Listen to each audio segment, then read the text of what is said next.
علیکم. زه یم ډاکټر انعام الله خندراني دې شه ډاکټر صاحب.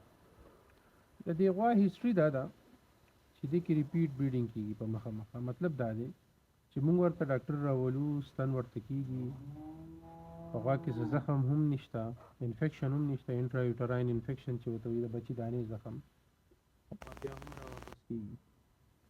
ګوره ډېر زیات ریزنز کېدي شي، خو د ټولو نه غټ ریزن تاسو ته پته شته د ایج هم فیکټر دی په دې کې. دا غوا چې ده ما چې د مالک نه تپوس وکړو نو هغه وایي چې دا په 9 لنګونو باندې د پاسه شوې ده. مطلب دا دی دا ډېره زیاته زړه ده. کله چې انسان دی که حیوان دی، الله تعالی د هر یو څیز پورې یو طاقت کېښی دی د بچي دانې نه د هګۍ د خارجېدو، دغه شانتې په سیمن چې کوم دي د هغې د موټیلیټي، د هغې د طاقت، د هغې د کنسپشن ریشو، په دې کې الله تعالی یو طاقت ایښی دی. کله چې ایج سیوا شي، عمر سیوا شي، نو کم فالیکل گروث چې دی هغه کم شي. فالیکل گروث دې ته ویلی شي، په دې به زما چې څونه ویټنیرین دي پوهېږي.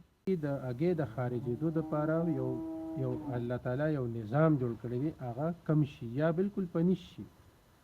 لکه د دې طرف نه ورته مونږ ډېر سیمن کېږو نو هغه نه لګي. اوس د هغې د اکټیو کولو دپاره مونږ اګزاجنس یو جینارچ انالاګ لګو.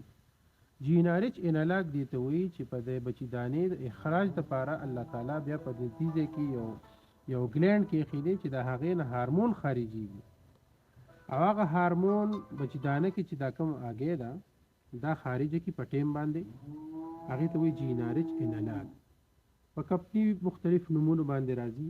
کوشش به کوو چې اوس موږ د غوا وګورو، یو ټرای پې د هغې هم وکړو.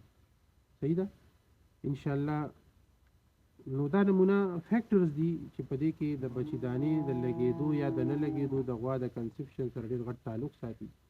په دې کې د ډاکټر کله کله هیڅ قسم قصور نه وي، څاروي په خپله هم وي. دا وګورئ تاسو ډېر زیات کمزوري دی، خسته حاله دی، او زه یقین سره وایم بچي راځي خوښه. منرلز ورکوي تاسو دې لکه تر طاقت څه ورکوي، څه ورته ورکوي ونډه کې ورته څه ورکوي تاسو څه شته اوس څه حاضر وښکالئ وښایه ماته کوم دي. منرل ډیفیشنسي ده، او منرل چې کله کمزوري شي ملټي ویټامن، خاص کر سیلینیم، فاسفورس، ویټامن ای، نو دا په ریپروډکشن کې ډېر اهم رول ادا کوي. چې دا کله کم شي نو اهم رول ادا کوي. که هغه میل دی که فیمیل دی، که غوا ده که غویې دی، د دواړو په ریپروډکشن کې اهم رول ادا کوي. مونږ چې دا منرلز بار بار خلکو ته وایو نو د هغه د داسې څاروو دپاره، د صحتمند څاروو دپاره، د کمزوري څاروو دپاره، ټولو دپاره، ځکه چې زمونږ خوراک په بیلنس نه وي نو چې د منرلز اویلیبیلیټي ورته ضرور وي. ٹھیک ده. نیکسټ ویډیو به درته کومه چېره په دې کې څه مسله وه. ٹھیک ده.